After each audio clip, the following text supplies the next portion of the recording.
और खबरों में बढ़ने से पहले एक नजर आज की अहम सुर्खियों पर। चार धाम यात्रा में उमड़ा भक्तों का सैलाब, 10 दिन में 4 लाख से ज्यादा श्रद्धालुओं ने किए दर्शन।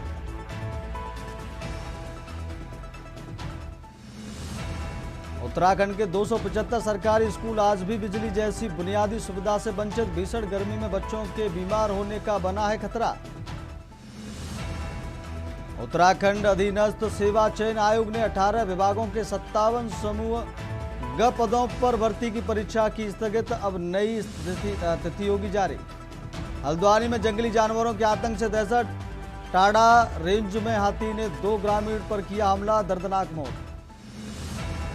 उत्तराखंड में सोनप्रयाग से केदारनाथ तक बिजली लाइन को यूपीसीएल बोर्ड की मंजूरी, 45 करोड़ होंगे खर्च। उत्तराखंड में फिर बदला मौसम का मिजाज, 48 घंटों में बारिश और तेज हवाओं का अलर्ट, पहाड़ों में बर्फबारी की संभावना। आप देख रहे हैं के न्यूज, खबरों का सारथी। सीधे रुक करते खबरों का। खबर हरिद्वार से, जहां पुलिस ने सख्त कार्रवाई करते हुए ऑपरेशन प्रहार के तहत बड़ा अभियान चलाया। सिडकुल क्षेत्र में चलाए गए इस अभियान के दौरान सार्वजनिक स्थानों, ढाबों, सड़कों के किनारे शराब पीकर माहौल बिगाड़ने वाले और उद्दंग करने वालों पर पुलिस ने शिकंजा कसा। पुलिस को लगातार शिकायतें मिल रही थी कि कुछ लोग सार्वजनिक जगहों पर शराब पीकर महिलाओं पर फब्दियां कसते हैं और शांति व्यवस्था को प्रभावित करते हैं। इसी को देखते हुए पुलिस ने विशेष चेकिंग अभियान चलाया।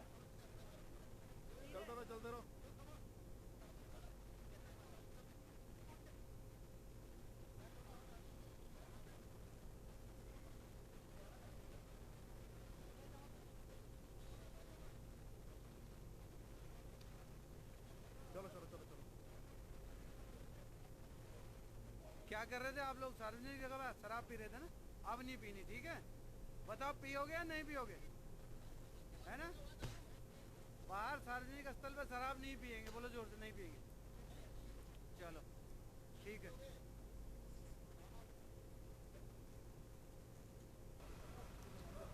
इधर इधर इधर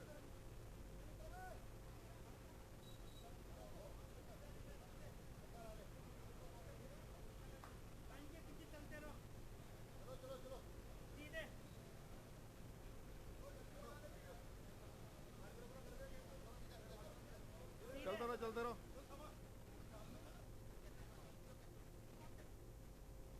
रुक करते अगली खबर का। खबर देहरादून से, जहां प्रदेश भाजपा संगठनात्मक मजबूती और कार्यकर्ताओं को नई दिशा देने के लिए पंडित दीनदयाल उपाध्याय प्रशिक्षण महाअभियान चला रही है। इस अभियान के तहत पार्टी कार्यकर्ताओं को विभिन्न स्तरों पर प्रशिक्षण देकर आगामी राजनीतिक और संगठनात्मक चुनौतियों के लिए तैयार किया जा रहा है। प्रदेश महामंत्री कुंदन परिहार ने जानकारी देते हुए बताया कि प्रदेश के सभी 304 मंडलों में प्रशिक्षण वर्ग सफलतापूर्वक संपन्न कर लिए गए हैं। अब अगले चरण में जनपद स्तरीय प्रशिक्षण वर्गों का आयोजन किया जाएगा। उन्होंने बताया कि हाल ही में काशीपुर में हुई संगठनात्मक बैठक में इस संबंध में विस्तृत कार्य योजना तैयार की गई है। इसके तहत 5 मई से जनपद स्तरीय प्रशिक्षण वर्ग शुरू किए जाएंगे, जिनमें चयनित और अपेक्षित श्रेणी के कार्यकर्ताओं को शामिल किया जाएगा।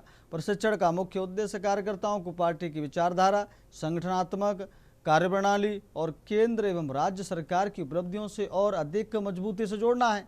इसके साथ ही उन्हें डिजिटल और नई तकनीकों के उपयोग में भी दक्ष बनाया जाएगा, ताकि वे सरकार की योजनाओं और उपलब्धियों को जन जन तक प्रभावी तरीके से पहुंचा सकें। महामंत्री ने कहा कि यह प्रशिक्षण केवल संगठन को मजबूत करने का माध्यम नहीं है, बल्कि इसके जरिए कार्यकर्ता समाज की भी सक्रिय भूमिका निभाते हैं, विकास और जनसेवा के कार्यों में भी योगदान देंगे।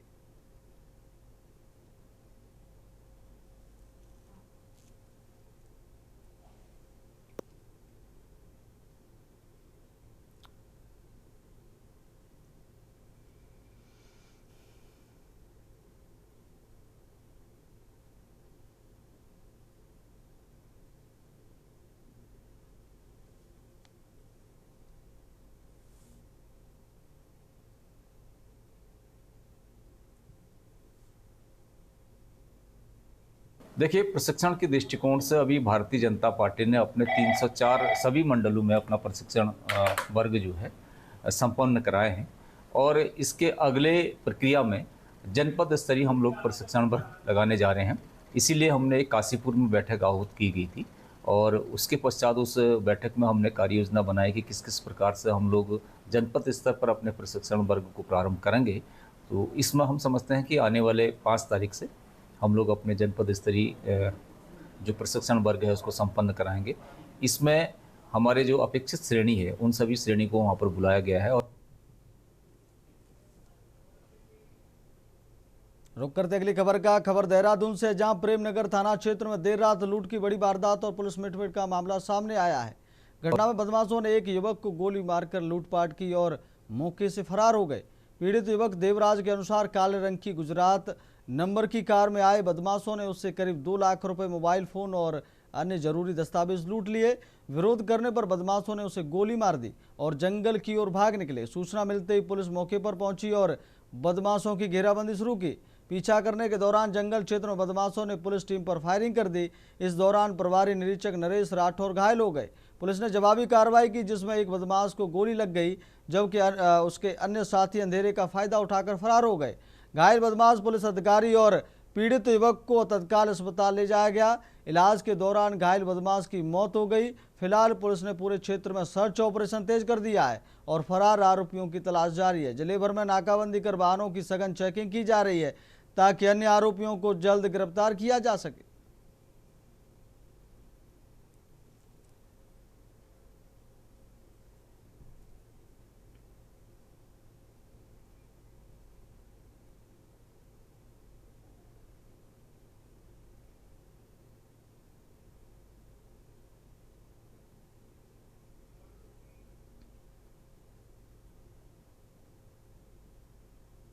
रुक करते अगली खबर का। खबर देहरादून से, जहां राजधानी में महिला बंधन अधिनियम बिल को लेकर जारी सियासी खींचतान के बीच भाजपा के मशाल जुलूस पर राजनीतिक विवाद तेज हो गया है। मंगलवार शाम गांधी पार्क से निकाले गए इस जुलूस में असली मसालों की जगह प्रतीकात्मक मसालों के इस्तेमाल को लेकर विपक्ष ने सवाल उठाए। कांग्रेस ने भाजपा पर निशाना साधते हुए कहा कि पार्टी के मुद्दे, वादे और प्रयास पहले ही खोखले हैं और अब मसाल भी नकली दिखाई जा रही है। कांग्रेस प्रदेश अध्यक्ष ने आरोप लगाया कि जनता को गुमराह किया जा रहा है और इसका जवाब 2027 के चुनाव में मिलेगा। इस पर भाजपा ने तीखा पलटवार किया है। भाजपा प्रदेश प्रवक्ता कुंवर जपेंद्र सिंह ने कहा कि महिलाओं की सुरक्षा को ध्यान में रखते हुए असली मसालों की जगह प्रतीकात्मक मसालों का उपयोग किया गया, जो पूरी तरह समझदारी भरा कदम था। उन्होंने कांग्रेस पर आरोप लगाया कि वह हर मुद्दे को राजनीतिक रंग देने की कोशिश करती है और महिलाओं की जागरूकता को भी गलत तरीके से पेश कर रही है। भाजपा प्रवक्ता ने कहा कि मातृशक्ति का अपमान करने का खामियाजा कांग्रेस को भविष्य में भुगतना पड़ेगा। भाजपा ने दावा किया कि महिलाओं ने शांतिपूर्ण और प्रतीकात्मक तरीके से अपना संदेश दिया है, जबकि कांग्रेस इसे अनावश्यक विवाद बना रही है।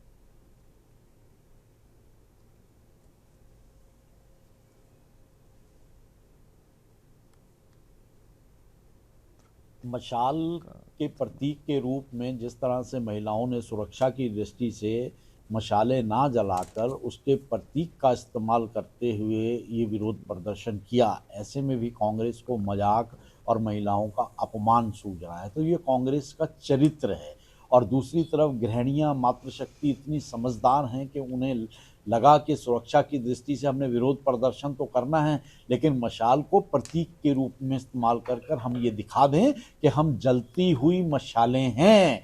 आपने हमारे अधिकारों का हनन किया है और उसके बावजूद भी हम इतनी समझदारी से प्रतीक के रूप में अपना विरोध प्रदर्शन कर रही हैं।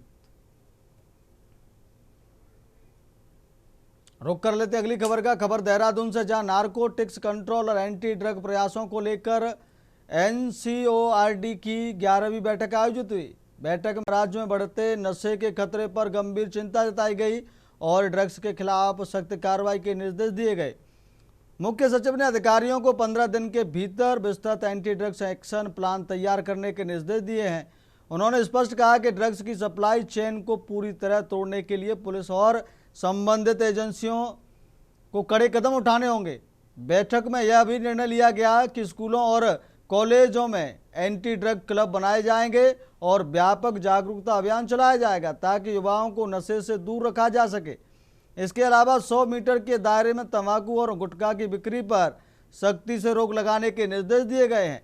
प्राइवेट डीएक्टिवेशन सेंटरों की जांच कर मानकों का पालन न करने वालों पर कार्रवाई की जाएगी। सरकार ने मानस 1933 हेल्पलाइन के प्रचार प्रसार पर भी जोर दिया है और आम जनता से नशे के खिलाफ अभियान में सहयोग की अपील की है।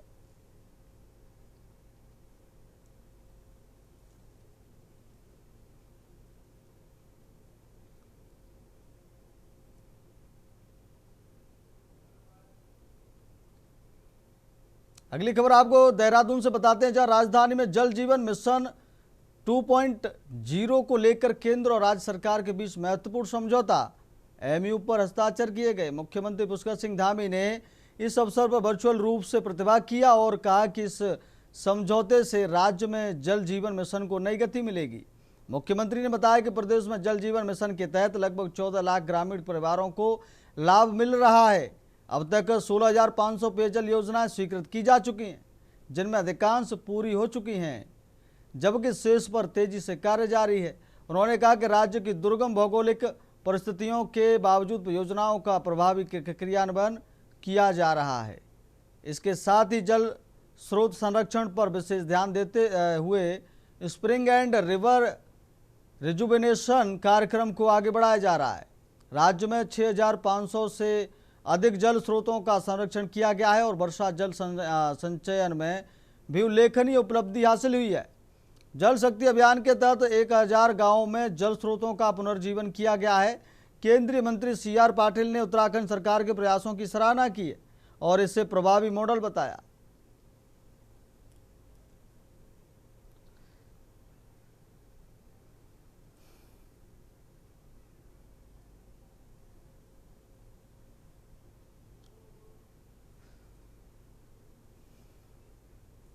रुक करते अगली खबर का। उत्तराखंड राज्य में हर वर्ष चलने वाली चारधाम यात्रा का आगाज 19 अप्रैल 2026 से एक बार फिर हो गया है। हर वर्ष चलने वाली इस चारधाम यात्रा में लाखों श्रद्धालु देश विदेश से आकर यात्रा को सफल बनाते हैं। न केवल भक्तों को बल्कि राज्य सरकार को भी इस चारधाम यात्रा का हर वर्ष इंतजार रहता है। प्रदेश में हर वर्ष चलने वाली चारधाम यात्रा की शुरुआत एक बार फिर से हो चुकी है। भारी संख्या में श्रद्धालुओं के जत्थे यात्रा के दौरान प्रदेश आगमन कर रहे हैं। शासन प्रशासन द्वारा पूरी जद्दोजहद की जा रही है कि आने वाले श्रद्धालुओं को यात्रा के बीच किसी भी प्रकार की असुविधा न हो पाए। साथ ही कई बड़े दावे यात्रा के संबंध में सरकार भी करती नजर आ रही है, लेकिन सरकार के बड़े बड़े दावों के बीच प्रदेश की राजनीति में विपक्ष यात्रा में व्यवस्थाओं की कमी को मुद्दा बनाकर सरकार पर कई सवाल खड़े करता नजर आ रहा है। इसी क्रम में कांग्रेस के राष्ट्रीय प्रवक्ता द्वारा हरिद्वार में प्रेस वार्ता के दौरान सरकार की चारधाम यात्रा की तैयारियों पर गंभीर आरोप लगाए गए हैं। कांग्रेस के राष्ट्रीय प्रवक्ता ने आरोप लगाया कि सरकार के किए गए सभी इंतजाम जमीनी स्तर पर विफल हो रहे हैं। साथ ही बड़ी बड़ी बातें चारधाम यात्रा की सुविधाओं के लिए सरकार ने कही है, लेकिन हकीकत उससे बिल्कुल विपरीत नजर आ रही है। विपक्ष का मानना है कि चारधाम यात्रा उत्तराखंड की पहचान है, लेकिन सरकार इसकी गरिमा बनाए रखने में नाकाम साबित हो रही है, जिसके चलते सरकार को व्यवस्थाओं को दुरुस्त करने की और धरातल पर कार्य करने की जरूरत है, अन्यथा इससे गलत संदेश जाता हुआ दिखाई पड़ सकता है। चारधाम यात्रा चल रही है, शानदार तरीके से उसका आगाज हो रहा है। देखिए लोग आ रहे हैं और इतनी बड़ी संख्या हो रही है कि लोगों को रील बनानी पड़ रही है और रील बना के कुछ लोग जो है इस सनातनी यात्रा को, जिसको पूरा दुनिया देखती है, पूरे दुनिया की आस्था श्रद्धा जहां बसती है, उस यात्रा को भी कुछ लोग राजनीति की भेंट चढ़ाने में कोई परहेज नहीं करते। मैं इस सदन से ऐसे लोगों से विनम्र रूप से कहना चाहता हूं कि आपको हमारा विरोध करना है करिए, सरकार का विरोध करना है करिए। आपको लगता है कि वहां के चारधाम जो हमारी BKTC है उसका विरोध करना है करें, लेकिन इतने आगे मत निकल जाइए कि हमारा विरोध करते करते चारधाम यात्रा का ही विरोध शुरू कर दें। उसी में है वो तो सब है, महादेव का स्थल है वो हम सबका एक ऐसा आस्था श्रद्धा का स्थान है। हमको उसमें छोटी मोटी चीजें होंगी, इसलिए मैंने कहा, मुझे मीडिया के लोग कहीं पूछते हैं अध्यक्ष महोदय, तो मैं कभी उनसे ये नहीं कहता कि सब व्यवस्थाएं हो गई हैं। मैं कहता हूँ हमने सारे प्रबंध करने का प्रयास संपन्न हो रही है। माननीय मुख्यमंत्री महोदय का निर्देश है कि यात्रा में किसी प्रकार की कोई असुविधा ना हो। आज से हमारी टीमें और मुस्तैदी से काम कर रही हैं। जो सायंकाल की आरती होती है वो भी आज से प्रारंभ हो जाएगी और आम जनमानस को आरती का भी लाभ मिलेगा। हमारी टीमें हेलीपैड पर, ट्रैक रूट पर और पूरे शहर में जहाँ जहाँ पर ट्रैफिक की स्थिति हो सकती है वहाँ पर सभी जगह लगी हुई हैं और हम लोग उसको कंट्रोल रूम से मॉनिटर कर रहे हैं। कुछ महीनों से बैठक का खेल खेल रही थी। सरकार केवल मीटिंग और निरीक्षण के नाम पर काम कर रही थी। 4 दिन के अंदर ही इनकी पूरी पोल खुल गई है कि किस तरह की अव्यवस्थाएं सामने हैं। बेसिक फैसिलिटीज भी ये सरकार नहीं दे पा रही। शौचालय में पानी नहीं है, दर्शन के लिए लंबी लंबी लाइनें हैं, हेल्थ फैसिलिटीज नदारद हैं। किसी की मृत्यु होती है, घंटों तक शव वहीं पड़ा रहता है। 4 धाम यात्रा उत्तराखंड के लिए बहुत गौरव की बात है। हम उम्मीद करते हैं कि सरकार जो तमाम अव्यवस्थाएं हैं उनको दूर करे। जिस तरह से पहाड़ में गैस का सिलेंडर नहीं मिल रहा है, तमाम चीजें महंगी हो गई हैं, व्यवस्था सुगम हो, यात्रा सुगम हो और सेफ हो। चार धाम यात्रा में असुविधाओं को मुद्दा बनाकर इस बार विपक्ष सरकार को घेरता नजर आ रहा है, जिसके चलते प्रदेश की राजनीति में आपसी बयानबाजियां देखने को मिलने लगी हैं। जहां एक और विपक्ष लगातार सवाल खड़े कर रहा है, वहीं सत्ता पक्ष विपक्ष की चिंता और सवालों को महज राजनीति करार कर रहा है। सत्ता पक्ष का मानना है कि चार धाम यात्रा को नकारात्मक रूप से पेश नहीं किया जाना चाहिए, अन्यथा इसका प्रभाव आने वाले यात्रियों पर पड़ सकता है, जिसके कारण इस सबका असर प्रदेश की आर्थिकी में दिखाई दे सकता है। सत्ता पक्ष का कहना है कि चार धाम में आने वाले भक्त व श्रद्धालु हर्षोल्लास के साथ यात्रा का आनंद ले सके और उसको सरकार बेहतर से बेहतर कार्य कर रही है, लेकिन विपक्ष लगातार भ्रम की राजनीति करते हुए यात्रा की छवि को दूषित करने का काम कर रहा है। बेहतर यही है कि यदि वाकई में किसी प्रकार की कोई असुविधा है तो उस विषय को किसी भी रूप में सरकार तक पहुंचाना जाना चाहिए, लेकिन विपक्ष की मंशा केवल राजनीति करने की दिशा में ही काम करने की रहती है। इस संबंध में आज से 1 महीने पहले हमें एक डिबेट हुआ था, किसी चैनल में पूछा गया था। उसमें जो भारतीय जनता पार्टी के प्रवक्ता थे, उन्होंने ताल ठोक के कह रहे थे कि ऑल इज वेल, और हमने उनको उसी दिन बताया था कि ऑल इज नॉट वेल और नेवर वेल। हम नेवर वेल इसलिए कह रहे हैं कि बीजेपी सिर्फ खाना पूर्ति करती है, कागजों में काम करती है, या हवा हवाई बात करती है, या जनता को बरगलाने का काम करती है। और उसके बाद जैसे ही कपाट खुले वो सब आपके सामने है, आप देख रहे हैं। अफरा तफरी है, न कहीं जनता के आवागमन की व्यवस्था है, न उनके शासन प्रशासन की सही व्यवस्था है। 2013 की आपदा जो थी वो प्राकृतिक आपदा थी, और प्राकृतिक आपदाएं किसी के हाथ में नहीं होती, लेकिन ये सारी व्यवस्थाएं जो सबसे पहले तो मैं कह रहा हूं कि बाहर वहन क्षमता, लोड बेयरिंग कैपेसिटी पूरे यात्रा रूट के शहरों की, पूरे यात्रा रूट के चारों धामों के साथ तमाम वो तीर्थ स्थल जहां हर साल यात्री आते हैं, तीर्थयात्री आते हैं, श्रद्धालु आते हैं, इसमें जो ये लालच किया जाता है कि सबको जाने देंगे, कोई भी जाके दर्शन करे, जब तक ये अप्रोच रहेगी, चाहे कांग्रेस की सरकार हो चाहे बीजेपी की सरकार हो, घटनाएं होंगी, दुर्घटनाएं भी होंगी। प्राकृतिक आपदा अलग बात है, लेकिन मनसा देवी में क्या हुआ था, तो प्राकृतिक आपदा थोड़ी थी। कांग्रेस को संयुक्त रूप से हर वर्ष जाकर चार धाम की यात्रा करनी चाहिए और जाके माथा टेकना चाहिए, वहाँ की व्यवस्थाओं का जायजा लेना चाहिए।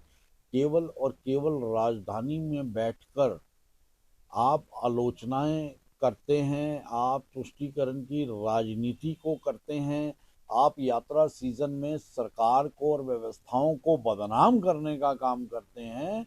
आपके पास और कोई कार्य रह ही नहीं गया है। तो कांग्रेस की मानसिक स्थिति इतनी विकृत हो गई है, क्या कभी किसी कांग्रेसी नेता को इन चार धाम यात्राओं में, हमारे पास बद्रीनाथ है, केदारनाथ है, गंगोत्री है, यमुनोत्री है, हेमकुंड साहिब है, कभी यात्रा करते हुए देखा किसी नेता को? चार धाम यात्रा केवल धार्मिक आस्था का प्रतीक नहीं, बल्कि ये राज्य की प्रशासनिक क्षमता की भी परीक्षा है। हर साल श्रद्धालुओं की बढ़ती संख्या इस बात का संकेत है कि आने वाले समय में व्यवस्थाओं को और अधिक आधुनिक और मजबूत बनाने की जरूरत है। सीमित संसाधनों और कठिन भौगोलिक परिस्थितियों के बीच इतनी बड़ी संख्या को संभालना आसान नहीं है, लेकिन ये भी सच है कि बेहतर योजना और प्रबंध से हालात को काफी हद तक सुधारा जा सकता है। Uttarakhand desk report. फिलहाल के लिए उत्तराखंड में इतना ही।